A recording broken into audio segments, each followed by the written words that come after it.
नमस्कार मित्रांनो, सुस्वागतम. घरोघरी मातीच्या चुली या मालिकेच्या आजच्या भागामध्ये ऋषिकेशने कंपनी सुरू करण्याची ठरवलेली होते आणि त्यासाठी सर्व तयारीसुद्धा त्याने केलेली आहे.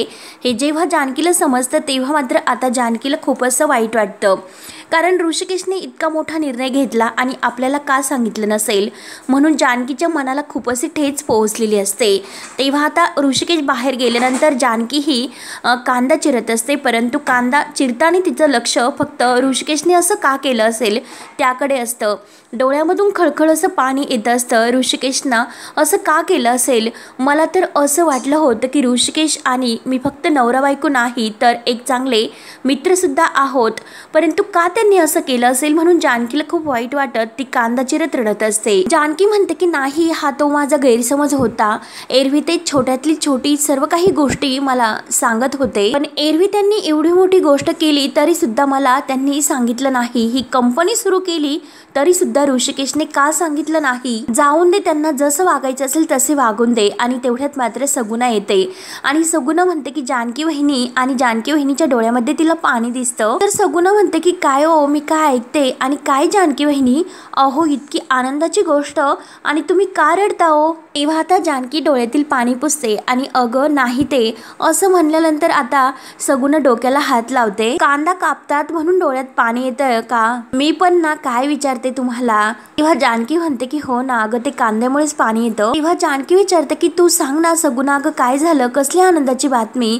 त्यावर आता सगुणा म्हणते की आपले ऋषिकेश दादा नवीन कंपनी उघडतात असं मी ऐकलं. त्यानंतर मात्र आता इकडे बाजार समितीच्या कार्यालयामध्ये काही शेतकरी, सयाजी पाटील हे सर्व आलेले असतात आणि अध्यक्ष, सरपंच वगैरे तेथे असतात. तेव्हा आता सयाजीराव ऐकतो आपला ऋषिकेश आणि तो नवीन कंपनी सुरू करतात. काय ऐकतो मी हे? तेव्हा आता ऋषिकेशच्या मागे असणारे सर्व शेतकरी म्हणतात की हो हो हो. तेव्हा मात्र आता सयाजीराव खूपच भडकतो. काय तोंडाला येईन ते काय बोलतात, ही समधी अफवा आहे, हे काही खरं नाही असं म्हटल्यानंतर आता ऋषिकेश येतो.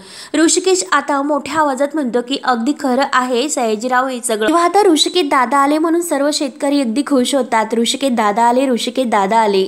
तेव्हा सर्वांच्या चेहऱ्यावर एक वेगळंच हसू असतं. तर आपला ऋषिकेश मोठ्या तोऱ्यात तेथे एंट्री करतो. ऋषिकेश खूप छान असं उत्तर सयाजीला देतो की अगदी खरं आहे की तुम्ही जे ऐकता ते, परंतु आता मात्र तुमचं काही खरं नाही. तेव्हा शेतकरी सुद्धा आता सयाजीरावाला हसतो. तर ऋषिकेश म्हणतो की नाही म्हणजे तुम्हाला यांच्याकडून तर कळालं असेलच, तरी सुद्धा माझ्या तोंडून तुम्ही ऐकाच, मी आणि माझी बायको नवीन कंपनी सुरू करतोय आणि हे त्या कंपनीचे पेपर्स रजिस्टर आहे, नीट वाचून घ्या. तेव्हा मात्र आता सयाजीराव रागाने ते पेपर्स हिसकावतो आणि ते अध्यक्षांच्या समोर टाकतो. तेव्हा आता ऋषिकेश हा त्यांना सुद्धा म्हणतो की नीट वाचून घ्या, कारण मला माझ्या कंपनीचं नाव बाजारपेठेत नोंद करायचं. तेव्हा मात्र आता ते ऐकल्यानंतर सर्व शेतकरी अगदी खुश होतात आणि हो हो, हे तर खूपच चांगलं आहे. दादांनी आपलं कंपनीचं नाव बाजारपेठेमध्ये जर असं सुरू नोंदवलं तर मात्र आपल्यासाठी खूपच असा फायदा आहे आणि आपल्यासाठी ते खूप छान असं आहे. म्हणून शेतकरी आता ऋषिकेशचं कौतुक करत असतात आणि ऋषिकेशच्या नावाने जयघोष करतात. तेव्हा मात्र आता सयाजीला काही देखवत नाही. सयाजीराव रागानेच म्हणतो की हे कसं शक्य आहे? एकाच घरामध्ये दोन दोन कंपन्या, काही नियम तुम्ही धाब्यावर बसवले की काय? कसं शक्य आहे? तेव्हा आता ऋषिकेश म्हणतो की सयाजीराव, अहो विसरलेस का? अहो तुम्हाला मी लक्षात नसेल तर लक्षात आणून देतो की तुमच्याच मुलीने आमच्या रणदिव्यांच्या घराचे दोन दोन तुकडे केलेत. तेव्हा त्या घराशी आणि त्या घरातील कुणाशी माझा काहीही संबंध नाही, कारण यापुढे माझी स्वतःची अशी नवीन एक ओळख राहील आणि यापुढे माझ्या नावापुढे पार्वती असं नाव रणदिवे असं लागेल. त्यामुळे सुमित्रा रणदिवे आणि त्यांच्या कुठल्याही कंपनीशी माझा कोणताही संबंध नाही. यापुढे मी आणि माझी कंपनी, माझं नशीब हेच माझ्या सोबत असेल, बास. तेव्हा आता ऋषिकेशचे हे वाक्य ऐकून गावातील शेतकरी तर खूपच खुश होत असतात आणि आता ऋषिकेशचं ध्येय काय आहे तर कंपनी, हे सर्व अगदी बघून सर्वजण ऋषिकेशचं कौतुक करत असतात. परंतु सयाजीचा तर जळफाट होत असतो आणि रागाने तो ऋषिकेशकडे पाहत असतो. त्यानंतर आता इकडे सौमित्र हा अवंतिकाला म्हणत असतो की अवंतिका, अगं ऐक ना, जरा एका केसबद्दल मला तुझ्याशी बोलायचं होतं. त्यावर आता अवंतिका म्हणते की अरे सौमी, मला सुद्धा एका विषयावर तुझ्याशी बोलायचं होतं. त्यावर आता सौमी म्हणतो की बोल ना. तर अवंतिका लगेच त्या बेडवर येऊन बसते असते। अवंतिका म्हणते की हे बघ सोमी, तर हे जे काही मला सांगायचं आहे तर ह्या केसपेक्षा ते जास्त इम्पॉर्टंट आहे। त्यावर सौमित्र विचारतो की काय ग, ऑल ओके ना? तर लगेच असं अवंतिका म्हणते की नॉट ओके। अरे काल रात्री जेव्हा मी ऐश्वर्याच्या रूम समोरून येथे आपल्या रूम मध्ये येत होते तेव्हा मी ऐकलं। तर सौमित्र विचारतो की काय ऐकलं? तेव्हा अवंतिका म्हणते की अरे ती नालायक ऐश्वर्या परत काही सारंग भाऊजींचे कान भरत होती। ती सारंग भाऊजींना सांगत होती की अरे आई ह्या सावत्र नातीला भेटतात आणि सावत्र नातीला भेटणं हे कसं चुकीचं आहे। मग अरे हे सर्व ठरवणारी ही कोण आहे? आता हिचं हे सर्व करून तर झालेलं आहे। सोमी म्हणतो की आता मात्र तो सारंग आई समोर जाणार आणि तो आई समोर आग ओकणार। तेव्हा आता अवंतिका म्हणते की हो एक्झॅक्टली, आता त्या मूर्ख ऐश्वर्याची भाषा अगदी सेम टू सेम सारंग भाऊजी बोलतील। आणि हे सर्व ऐकून सोमी अरे परत आपल्या आई हर्ट होतील। आणि तुला माहिती आहे ना अरे सोमी, आपल्या आई गेल्या काही दिवसापासून किती असं नाराज होत्या, स्वतःला अगदी असं लो फील करत होत्या, परंतु गेल्या काही दिवसापासून त्या ओवीला भेटतात म्हणून त्या खुश असतात। अरे त्यांच्या बोलण्यामध्ये किती फरक जाणवतो, त्यांच्या वागण्यामध्ये किती असा फरक जाणवतो। अरे सतत किचन मध्ये त्या ओवीसाठी काही ना काही करत असतात। अरे फायनली आता कुठे जाऊन सर्व काही बरं होतंय आणि त्या ऐश्वर्याच्या परत पोटाला दुखात लागलं आणि परत ती आई आणि ओवी या दोघीमध्ये दरी निर्माण करण्याचा प्रयत्न करते। तेव्हा सोमीला हसू येतं। तर अवंतिका म्हणते की सोमी अरे तू हसतोय काय, धिस इज अ सिरियस। तेव्हा आता सोमी हसून म्हणतो कॉफी पितो आणि कसं आहे की अवंतिका जी तुझी सासू आहे ती माझी आई आहे, त्यामुळे मी माझ्या आईला खूप चांगलं ओळखतो। अगं तिचा ओवीवर प्रचंड जीव आहे। तुला माहिती आहे ना की ऐश्वर्याने ओवीला घराच्या बाहेर काढलं होतं, तेव्हा मात्र आई कशी पेटून उठली होती। ऐश्वर्याने घरामध्ये कितीही वाद घडून आणले तरी सुद्धा आई ओवीला भेटायचं नाही सोडणार। आणि मुळात जेव्हा नातवंडांचा प्रश्न येतो एका आजीसाठी दुधाची साय जास्त प्रिय असते, म्हणजे आपल्या मुलांपेक्षा नातवंड जास्त जवळचं असतं। आणि हे बघ आईला एकच नात आहे, त्यामुळे आईला मात्र ओवीला भेटायपासून कोणीही थांबू शकत नाही। त्यामुळे अवंतिका तू काही काळजी करू नका। तर अवंतिकाला आता सौमीचं बोलणं पटतं, ती खुश होते। परंतु ह्या दोघांचं जे काही बोलणं आहे तर त्या ह्या आजीने चोरून ऐकलेलं असतं आणि ते लगेच आता हे सर्व ऐकून म्हणते की बरोबर आहे सोमी बरोबर बोलतो, कारण आजीचा जीव नातवंडातच असतो, जसा माझा जीव सारंगमध्ये आहे। आणि जर सारंग ऐश्वर्याला बाळ झालं, दुसरा नातू जर घरात आला तर सुमित्रा ओवीकडे कशाला जाईल, म्हणून आजी लगेच सारंगला आवाज देत सारंग सारंग करत येते। सारंग तर समोरून येत असतो आणि काय ग आजी काय झाले, कशाला आवाज देतेस, म्हणून आजी जवळ येतो। तर आजी म्हणते की काय काय। आजीला लगेच म्हणजे सारंगला बघून आनंद तर होतोच आणि ती आनंदाने विचारते की काय, अरे आजी आईला शोधतोस ना? तेव्हा सारंग विचारतो की अगं आजी, पण मी न सांगता तुला हे सर्व कसं कळलं असेल? त्यावर आता आजी म्हणते की हे बघ, अरे कोणाच्या मनात काय चाललं हे सर्व काही मला कळतं, मला सांगायची गरज नसते। तेव्हा आता सारंग म्हणतो की असं आहे, तर आता सांग की माझी आई कुठे आहे, ते सुद्धा तुला न सांगता कळलं असेल ना? तेव्हा आजी म्हणते की हो हो सांगते। आजी म्हणते की अरे तू तिला भेटल्यानंतर तू तिला जाब विचारणार आहे हे सुद्धा मला माहिती आहे। सारंग म्हणतो की काय, हे सुद्धा तुला माहिती आहे? तर आजी म्हणते की हो हो, पण ते कसे काय? त्यावर आता आजी म्हणते की अरे ती ओवीला भेटते म्हणून तू सुमित्रावर रागवलेला आहे आणि त्याचाच जाब विचारायला तू आता तिकडे चाललेला आहे ना? तेव्हा आता सारंग म्हणतो की हो हो, पण आजी जर कोणी काही घरातील बोललं तर आई त्याच्याशी डायरेक्ट भांडण करते, त्याला बोलते, मग कितीही सारखं ओवी ओवी करत राहायचं? त्यावर आता आजी म्हणते की हो हो, त्याला एक कारण आहे आणि ते कारण असं, चल तिकडे चल मी तुला ते सांगते। तेव्हा आता सारंग म्हणतो की हो हो चल, तुम्हाला समजूनच सांग की काय कारण आहे। आजी म्हणते की हो हो मी समजून सांगितल्याशिवाय तुला कळणार कसं, चल बरं मी तुला सांगते।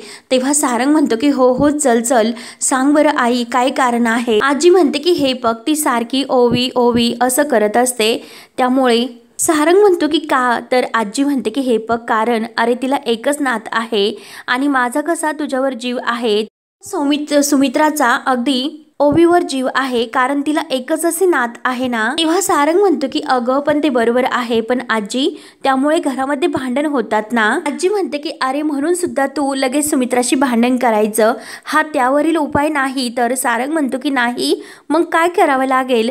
त्यावर आता आजी म्हणते की अरे माझ्याकडे एक उपाय आहे, दुसरा एक उपाय आहे। तर सारंग म्हणतो की मग पहिला उपाय काय आहे?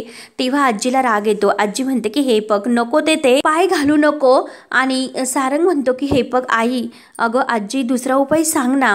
त्यावर आता आजी तिचा जो काही प्लॅन आहे तो सांगायला सुरुवात करते की बघ, ऐश्वर्याचे पाय जड होतील असं काहीतरी कर तू. तेव्हा सारंग म्हणतो की पाय जड होतील, मग आलं माझ्या लक्षात आलं की हिऱ्याचं किंवा असं महागातील महागात काही चांदीचं जे काही जड वस्तू आहे ती मी घेऊन येतो, म्हणजे त्यांच्या पायावर काहीतरी असं वजनदार ठेवायला हवं.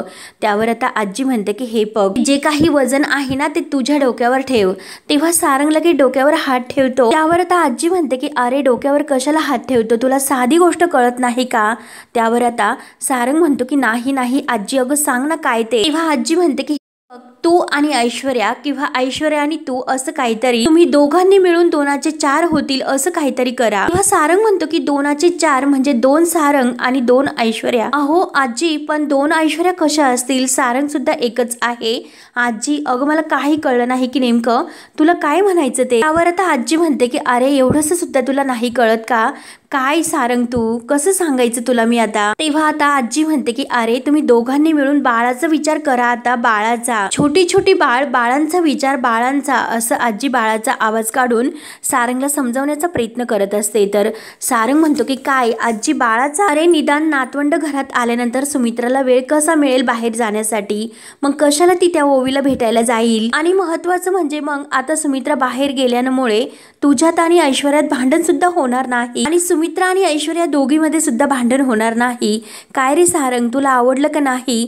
सारंग मात्र आता जोरजोराने हसत असतो. आजी म्हणते की जमेल ना, तर सारंग म्हणतो की जमेल काय, जमेलच चांगलं. तेव्हा आजी लगेच सारंगचा गोड पापा घेते आणि म्हणजे आता काय हे बघ सारंग, अरे आता इथून पुढे या घरातील भांडणाचा आरडाओरडा याचा आवाज यायला नको. आपल्या घरात असा बाळाचा आवाज जोरजोराने काढायला सुरुवात करते आणि हे बघ आता आपल्या घरामध्ये बाळाच्या रडण्याचा आवाज तर सुरूच व्हायला हवा, त्यामुळे आज रात्रीपासूनच तू सुरुवात कर.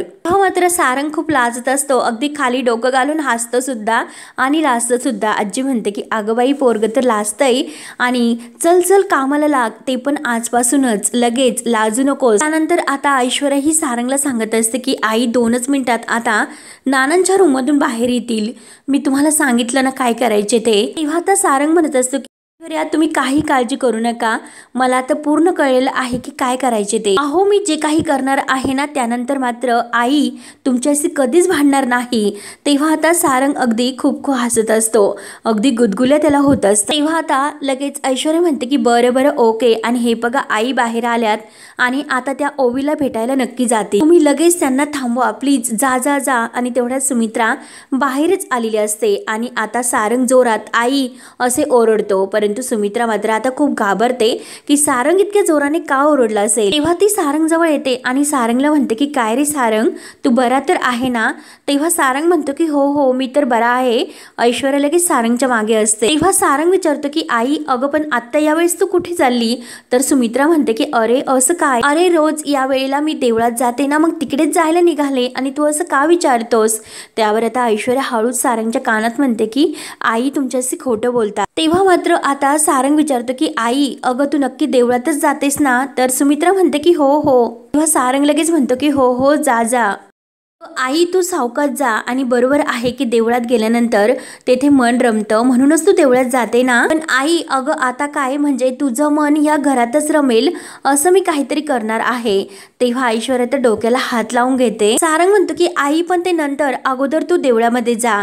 तेव्हा ऐश्वर्याला आता सारंगचा खूप असा राग येत असतो. तेव्हा सारंग म्हणतो की आई जा बरं देवळामध्ये आणि येताना माझ्यासाठी प्रसाद घेऊन ये बरं. जा निवांत जा आई, काही काळजी करू नका, मी आहे. ओके ओके जा आई निवांत जा.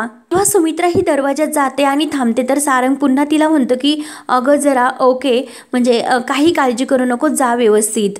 तेव्हा आता सुमित्रा निघून जाते, परंतु ऐश्वर्या तर खूप राग येतो. ऐश्वर्या लगेच रागाने म्हणते की सारंग अहो का असं केलं तुम्ही, का त्यांना जाऊन दिलं. मी तुम्हाला काल इतकं समजावून सांगितलं होतं ना, तरी सुद्धा तुम्ही काहीच कसं आईला बोलले नाही. ऐश्वर्या खूपच भडकते की अहो सारंग तुम्हाला कधीच कळणार नाही की आई देवळात जायचा बहाणा करतात आणि तिकडे जाऊन ओवीला भेटतात हे कधीच तुम्हाला कळणार नाही. म्हणून आता ऐश्वर्या खूपच अशी भडकलेली असते आणि आजी आता ह्या दोघांचं बोलणं ऐकत असते. तेव्हा सारंग म्हणतो की ऐश्वर्या हे बघा, मला सर्व काही कळतं, परंतु आपण तरी काय करणार आहोत. हे बघा ना ऐश्वर्या, आईला एकच नात आहे. तर ऐश्वर्या म्हणते की मग काय. तर सारंग म्हणतो की मग काय ऐश्वर्या, म्हणजे जसं माझ्या आजीचं म्हणजे माझ्यावर तिच्या नातवावर प्रेम आहे, म्हणजे तसंच माझ्या आईचं तिच्या नातीवर म्हणजे ओवीवर प्रेम आहे. ओवी तिची एकुलती एक नात आहे. मग आपण आईला ओवीपासून कसं दूर ठेवणार, घ्या बरं लक्षामध्ये कसं करणार हे. त्यावर आता ऐश्वर्या आणखीनच चिडते आणि काय सारंग, काही ताप वगैरे आला की काय. तेव्हा सारंग म्हणतो की नाही. तेव्हा ऐश्वर्या म्हणते की अहो मी का चिडते हे लक्षात घ्या ना तुम्ही. मी आता तुम्हाला जे काही सांगते ना तेच तुम्ही करायचं. आता देवळातून आल्यानंतर तुम्ही आईंना विचारायचं तुम्ही देवळात गेला होतात की नाही, तुम्ही ओवीला भेटला की नाही. म्हणून आता ऐश्वर्याचा खूप असा पारा चढलेला असतो. तर सारंग म्हणतो की ऐका हो ऐश्वर्या, ऐकून घ्या. हो थांबा ना, इतकं ओरडू नका, असं भस्कान तुम्ही रागवतात, त्यामुळे तुमची तब्येत बिघडू शकते. त्यामुळे तुम्ही दीर्घ असा श्वास घ्या आणि तब्येतीची काळजी घेत जा बरं. असं रोज भांडून काय होणार आहे. आणि तुमच्या या रोजच्या जे काही भांडण आहे ना तुमची अशी तब्येत बिघडते, त्यावर एक असा उपाय शोधून काढलेला आहे. त्यावर आता सारंग म्हणतो की मी आत्ता नाही सांगणार. ऐश्वर्या विचारत असते की कसला उपाय असा.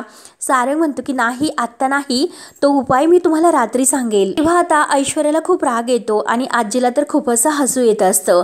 सारंग लाजत असतो आणि म्हणत असतो की थेट रात्री. तेव्हा आता ऐश्वर्या ही अगदी आश्चर्याने या सारंगकडे पाहत असते की नक्की याला काय झालं असेल, हा असं का बोलत असेल, काय इतका लाजत असेल. तेव्हा आता सारंग तिथून लाजतच पळून आतमध्ये निघून जातो. तर आजीला खूप आनंद होतो.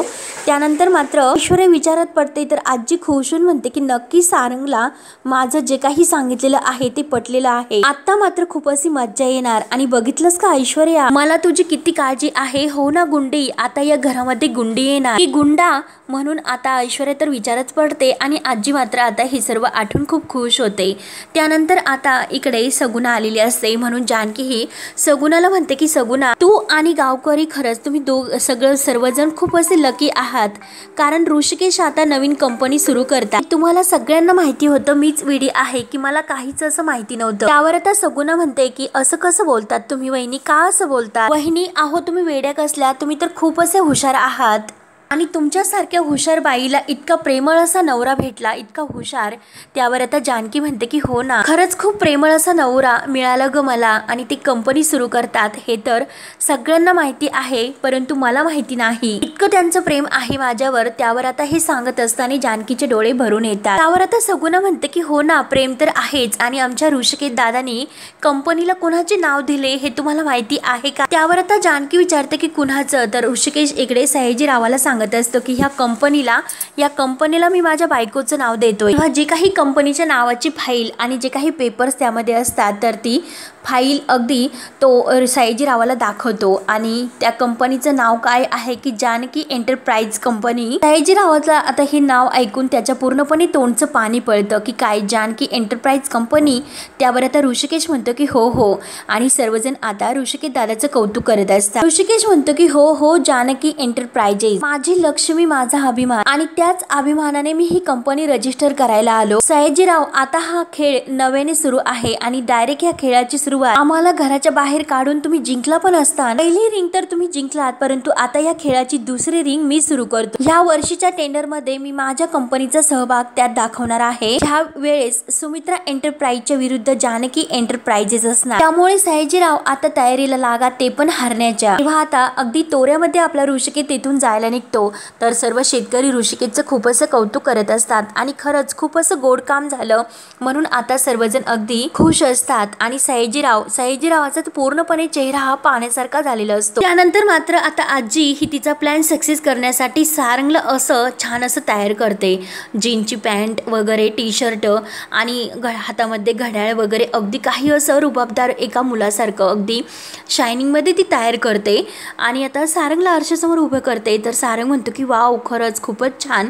पण आजी, अगं मला एक कळत नाही की हा जो काही आपण या कपड्यांचा आणि रोमांचा काय संबंध आहे तेच मला नाही कळत। आता आजी जोरात सारंगच्या पाठीमा मारते तर सारंग जोरात ओरडतो आणि आजीला सॉरी सॉरी करत असतो। तेव्हा आता आजी खूपच भडकते आणि काय रे सारंग सॉरी सॉरी काय करतोस? शी, अरे ते तुझे रोजचे ते फालतू कपडे घालून ऐश्वर्या तुझ्यावर भाळले असती तर मग काय म्हणायला हवं होतं, काय सांगायला हवं होतं? माणसाने कसे सुंदर सुंदर असे छान छान असे कपडे घालायला हवे, त्यामुळे माणूस कसा सुंदर दिसतो। जर तू काही वेगळं करशील तरच ती तुझ्या जवळ येईल। आता आजीच लाजत असते तर सारंग म्हणतो की आजी अगं तुला काय झालं लाजायला? बरं तर आजी म्हणते की अरे तुझे आजोबा। तर सारंग म्हणतो की काय त्यांची आठवण आली का? अरे ते असते ना तुला छान छान अशा इतक्या काही टिप्स त्यांनी दिल्या असत्या रोमांस बद्दल। बरं तर सारंग म्हणतो की काय आजी म्हणजे तात्या आजोबा? तेव्हा आता आजी म्हणते की अरे तात्या नाही, भगीरथराव चिमाजी देशमुख। अरे त्यावेळेला ते किती फॅशनेबल होते। तेव्हा आता सारंग म्हणतो की आजी अगो काय सांगते? तर आजी म्हणते की हो मिशीला असे टोप असे पीळ काढायचे। तर सारंग म्हणतो की वा, आणि हे बघ अंगावर असा फवारा सुद्धा मारायचे अत्तराचा, म्हणजे हे बघ एका महिलापासून त्यांचा असा सुवास यायचा आणि मला असं कळायचं की ती आलेत म्हणून, आणि केसांना असं सुवासिक क्रीम लावायची आणि जेव्हा ते मला भेटायला यायचे ना तेव्हा असा टपोरा गुलाब घेऊन यायचे। फार रसिक होते। सारंग म्हणतो की हो हो मला माहिती आहे, ऐकलं सुद्धा तात्या आजोबाविषयी। सारंग म्हणतो की हो हो जेव्हा आम्ही लहान होतो तेव्हा नाना आईला सांगायचे। नाना हे अगदी रसिक माणूस होते आणि त्यांच्या ह्या रसिकतेमुळेच ते कर्जबाजारी सुद्धा झालेत। आजी हो हो करत असते आणि जेव्हा आता कर्जबाजारी सारंग म्हणतो आणि लगेच आजी ही त्याच्यावर रागवते की हा तुझा जो काही आगाऊपणा आहे तुझ्या खोलीमध्ये करायचा, माझ्या समोर नाही। आणि हे बघ एकदा ऐश्वर्या तुझ्या जवळ आली तर कचकन तू असा हात पकडायचा, डोळ्यात डोळं घालून म्हणायचं की अरे प्रिये प्रियतमे अगं प्राण प्रिये। आणि तेव्हा मात्र सारंग तसे बोलत असतो। तेव्हा आजी पुढे म्हणते की माती दगड आणि स्मशान। तेव्हा सारंग म्हणतो की हे बघ आजी अगं मला हे सर्व नाही जमणार, ते काही बोलायचं असेल ना ते मी ठरवतो, मला कळलेलं आहे, त्यामुळे मी बोलेल तू काही काळजी करू नको। त्यानंतर आता जानकी ही ऋषिकेश येण्याची इकडे वाटच पाहत असते आणि आता ऋषिकेश आलेला आहे हे कळताच ती हातामध्ये एक पुस्तक घेते आणि पुस्तक वाचण्याचं नाटक करते। त्यावर आता ऋषिकेश इतका खुश होऊन आलेला असतो, तो म्हणतो की जानकी जानकी अगं हे बघ। त्यावर आता जानकी मुद्दाम न बघितल्यासारखं करते आणि ऋषिकेशला काही ती भाव देत नाही। तर आता ऋषिकेश म्हणतो की काय झालं? त्यावर आता जानकी कुठे काय असं म्हणते तर ऋषिकेश म्हणतो की जानकी हे बघ तुझा राग आहे ना तुझ्या शांत बसण्यातून सुद्धा मला समजतो, तुला माहित आहे का जानकी मी कुठे गेलो होतो? त्यावर आता जानकी उठते। जानकी म्हणते की आहो मी तुम्हाला विचारून कुठे तुम्हाला त्रास देऊ, न विचारतात मला खूप काही गोष्टी कळतात। मला शेतकऱ्यांकडून कळलं की तुम्ही नवीन कंपनी सुरू करतात आणि सगुणाकडून सुद्धा कळलं की तुम्ही नवीन कंपनी सुरू करता आणि तुम्ही तुमच्या कंपनीचं नाव काय ठेवलं हे सुद्धा मला कळलं, आणि तसेच तुम्ही कुठे गेला होतात कशासाठी गेला होतात हे सुद्धा मला कळेल। तेव्हा जानकी ऋषिकेशच्या हातामध्ये टॉवेल देते आणि हे घ्या फ्रेश व्हा, तोपर्यंत मी तुम्हाला जेवायला वाढते। परंतु ऋषिकेश म्हणतो की जानकी हे बघ तू बस। तेव्हा जानकी खाली बसते तर ऋषिकेश म्हणतो की मी तुला सकाळी सांगून गेलो होतो की मी आपली जी काही कंपनी आहे ती बाजार समितीमध्ये रजिस्टर करण्यासाठी, आणि हे बघ जानकी मी तुझ्याच नावाने कंपनी ही रजिस्टर केली, जानकी एंटरप्राइज कंपनी। हे बघ बरं जानकी आता यापुढे मी माझी पुढची खेळी खेळणार आहे की दरवर्षीप्रमाणे मी मुळशीतील प्रत्येक मोठमोठ्या कंपन्या हे टेंडर मिळवण्यासाठी या टेंडर मध्ये सामील होतात। मग आता या वर्षी आपली कंपनी असणार आहे की आजपर्यंत जे टेंडर मी सुमित्रा एंटरप्राइज कंपनीला मिळवून दिलं तेच टेंडर आज मी या वर्षी आपल्या कंपनीला मिळवून देणार, जानकी एंटरप्राइजेस कंपनी। तेव्हा आता जानकीला हे सर्व ऐकल्यानंतर धक्का बसतो। तर हा भाग येथे संपतो। पुढील भागामध्ये आता सयाजीराव ऐश्वर्याला फोन करतो आणि तो आता ऐश्वर्याला हे सर्व सांगतो की यावेळेस मात्र ऋषिकेशने जानकी एंटरप्राइज कंपनी सुरू केली आणि तो आता ह्या कंपनीमध्ये घुसवणार। बाजार समितीत तो जानकी एंटरप्राइज कंपनी घुसवणार आणि सुमित्रा एंटरप्राइज कंपनीला मागे हा धुळीस मिळवणार। त्यामुळे आता वाद कधी पेटवायची हे तू ठरव। तेव्हा आता हे ऐकल्यानंतर मात्र ऐश्वर्याला असा खूप असा झटका बसतो, ती विचार करायला सुरुवात करते। त्यानंतर मात्र आता ही सुमित्रा एंटरप्राइज कंपनीची फाईल बघून जानकी म्हणते की काही जरी झाले ही कसोटी मी जिंकणारच, नवीन कंपनीच्या मदतीने मी माझ्या जुन्या माणसांना जिंकणार, जानकी आणि सुमित्रा पुन्हा एकत्र येणार। तेव्हा आता जानकी तिचं ध्येय पूर्ण करणार असते आणि ऋषिकेश त्याचं जे काही स्वप्न आहे तर ते पूर्ण करणार असतात। तेव्हा आता पुढे काय काय होतं हे पाहण्यासाठी आपल्या चॅनलला नक्की सबस्क्राईब करत राहा। धन्यवाद।